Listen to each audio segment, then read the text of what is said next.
In today's video we are discussing how to get started on your Starseed path and stay on the path. Hi, my name is Alvia, I go by he/him pronouns. I am a star guide, multi-passionate creative and an Andromedan ghostbuster.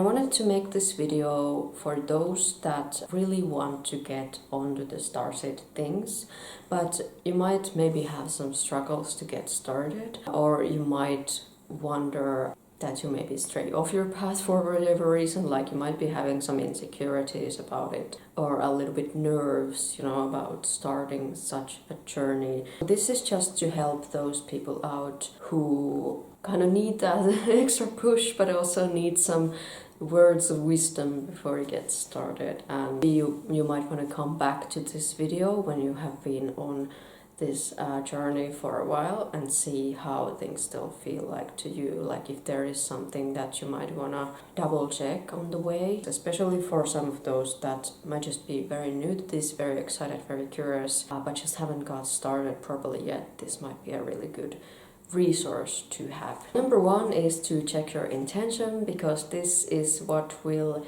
keep you on the path, because you will know exactly why you're doing and for what purpose, of course. The purpose, the mission, that is not a singular thing, like there are many more purposes that we have, and the purpose, even if we do have a singular purpose, it's still evolving.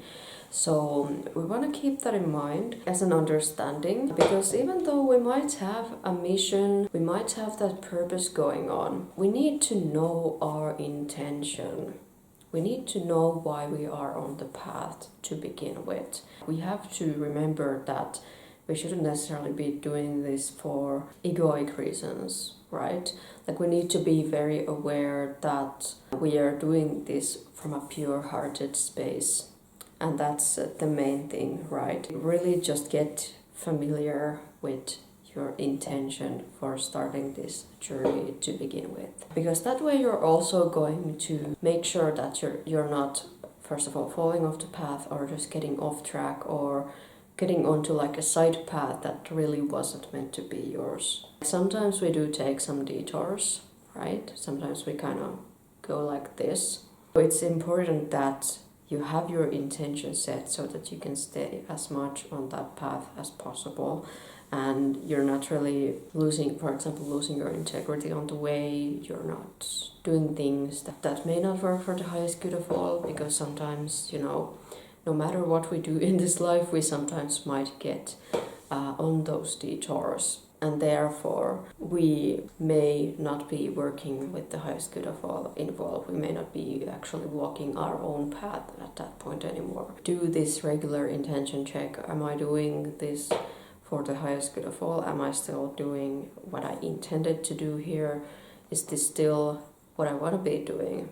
So remember those things and work from there. Number two, follow your intuition and pay attention to signs. Okay, this seems very basic, I know. But the reason for this is because sometimes we might want like over affirmation of our intuition being right. Sometimes we get stuck in the head space instead of the heart space.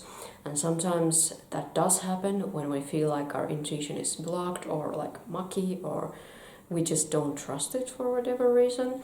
And this is just your reminder to trust that intuition, and of course pay attention to those synchronicities and signs. So if something is meant to be on this path and you keep on getting signs and synchronicities, follow those little breadcrumbs, because those are going to allow you to strengthen your connection with the ever expanding infinite universe, and of course your own higher self, higher levels, your multidimensional self, and all that good stuff. Because if we just ignore our intuition, if we just ignore the signs, even if it's more of like say a sign that you are on the wrong path, that happens too. Sometimes you get signs that you are not on the right path with something else. Like, say for example, you are doing the Starseed thing, but then you're doing something else on the side. I have had these situations, by the way, so that's why I'm mentioning it.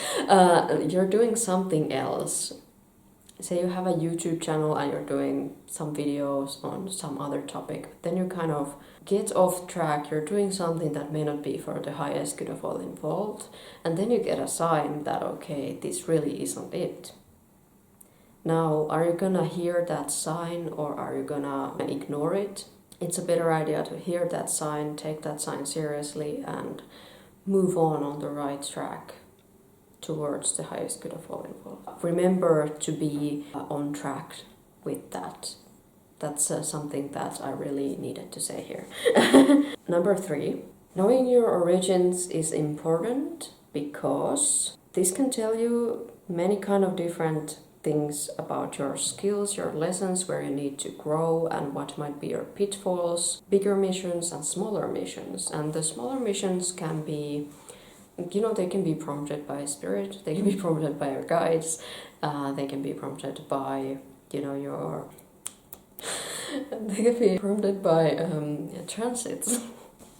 Or even if you do your own readings, that's how they can be prompted. Your main kind of big lessons, skills, growths, pitfalls, those type of things. And the bigger mission, the bigger overall mission is going to be shown from your origins. But also remember that whole thing that I said about missions and purpose and that type of stuff. It's not singular and it does evolve, okay? Even my things have evolved a lot throughout these years, Really just get to know the story of your species or your origin or even your star family. And that's something to keep in mind. Number 4, get to know yourselves. The Starseed initiation can help us understand ourselves, but it isn't just another box to fit yourself in. And it also is not a personality test. I wanted to mention that one as well because some people actually do use this as a personality test in a way where they think it's just about like a personality type, like a INFP, ENTP. No, it's not. There are infinite amount of star constellations and stars and planets that we can be from. So it's really not about finding another box to fit yourself in, and it's all about getting to know yourself on a deeper soul level.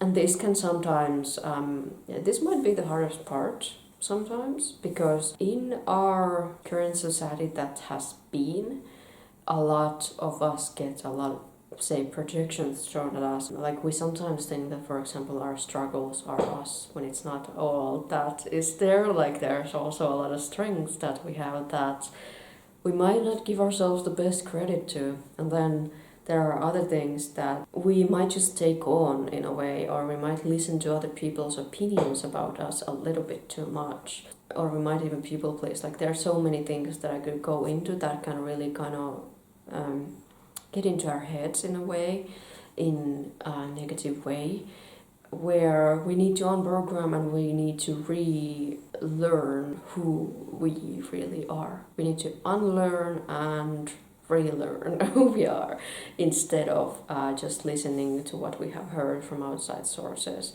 And yeah, that's why I even don't use astrology as like a personality test.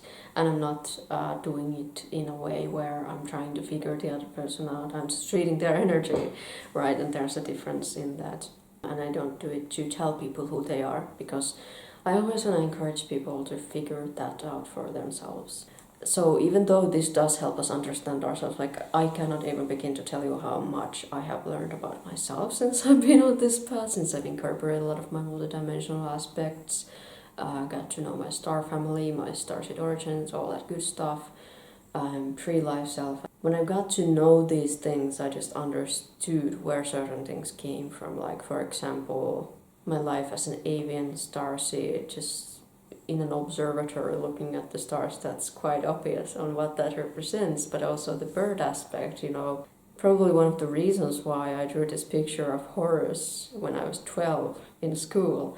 My oversoul getting emotional, oh my god. Why I loved singing so much, and why I'm here to just deliver the message, right? Understanding more about what I was meant to do.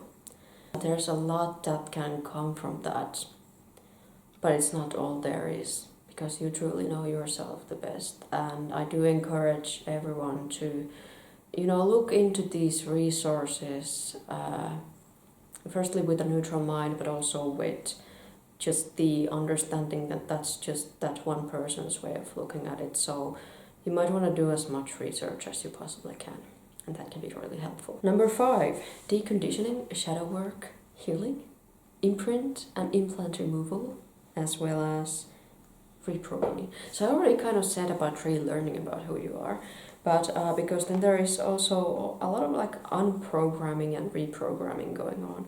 Then also, of course, the whole deconditioning part, like that's what I said a lot already, because we do need to also be able to do some of that shadow work. We need to work with, deep stuff that might be trapped in our hearts and our minds and in our psyche. So we need to be able to work through those things. And I wanted to mention this simply because it is so powerful, and it is going to allow the light, the pure light of who you are to flow through so much more freely, because then you're not speaking from the pain body and you're not speaking from the shadow and traumatized self. You are speaking your true pure voice. That's one of the reasons why I'm actually refilming a lot of these videos, because there has also been I had those times when I maybe spoken more from the pain body or de-traumatized self. So I just want to kind of be able to provide as pure and neutral, divinely pure, untainted. I don't know if that's the right word for it, because I think it's also important for us to have those spaces where we can speak about our issues openly. But usually that is the psychologist office, or maybe your close friendship circle, and certain online spaces for sure. But it's important that you find for yourself what that is, and you understand that in some spaces that might not be the place to be doing that work. You know the right time and place there. So all this healing, imprint and implant removal, because sometimes we get imprinted with stuff that truly isn't ours. We might get different beliefs imprinted from our parents, for example. That's a very typical example, but then there's also conditioning there. So both of these can go hand in hand, and the healing part is also quite important for when we go through very difficult situations, and then we have to heal from those things. This is kind of the basic idea of this. It's important to do all of this work in order to, again, do your starseed work the best way. And by the way, not all starseeds are meant to be online. Some of you all are meant to do your things other ways. So keep that in mind, of course. Number 6, multidimensional awareness and embodiment. This is very important because this will allow us to, of course, be more of who we are. And this will allow us to understand that the world doesn't end in the 5th dimension. And this is something that I was just talking about so much in 2020. Because I feel like a lot of people just forgot that there are so many more dimensions that exist. The awareness, simply the awareness of all of these dimensions is so important. When we start to embody our higher selves and our higher levels, our multidimensional selves, that is when the true magic happens, and that is when we can truly start to live our starseed lives. So that is going to be very important. What I actually wrote here is that 5D is old news, let's get to 6 and 7D instead. And I do still agree with that, because I feel like when we are at those higher levels, we're going to be able to live our lives as our higher selves, rather than just be kind of connected to our higher self, kind of like, higher self is there, I'm here, they're there, I'm here. That's kind of the old news. And we want to get started from a place where we actually are living as much as our higher selves as possibly we can. And the 6D consciousness is kind of where the higher self can be a little bit in and out, can be embodied here and there. And 6D is where we start to embody the higher self a lot more. So that's about that. And 7D is where we are so embodied, like there is just no separation. at all. And that's something that we should cultivate, the oneness, and not just something like, okay, that's just all out there, and the star family and all that, it's just all out there, not here at all. But it is here, especially when we invite it in, when we allow it to come here. That's when it is here.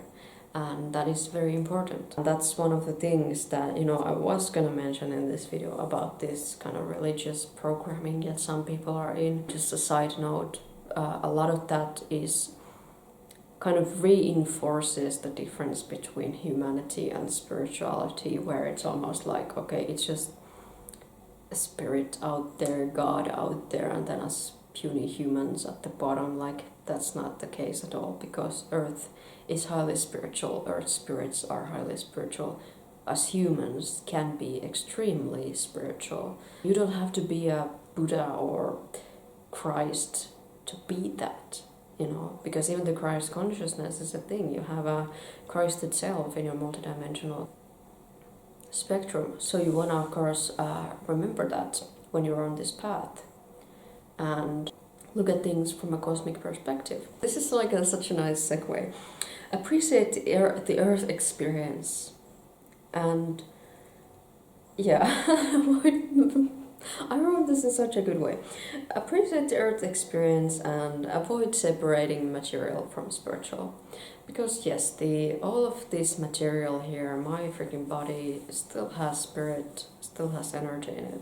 So remember that when you are talking about the spiritual, it is already present in the material, and there is just no separation. Yeah, even though some people might kind of try and disprove that to you by being just that's something where we kind of course have to remember that these people, sure, their consciousness might be at a different level, and we have to just accept that that's what they have chosen to do with their free will, and we have to allow them to do what they want with their free will. Okay, so that's just something that needed to come out. Respect the free will and stuff like that. Just appreciate what you can do in this material existence, and appreciate what you can do with a human, your human body, of course.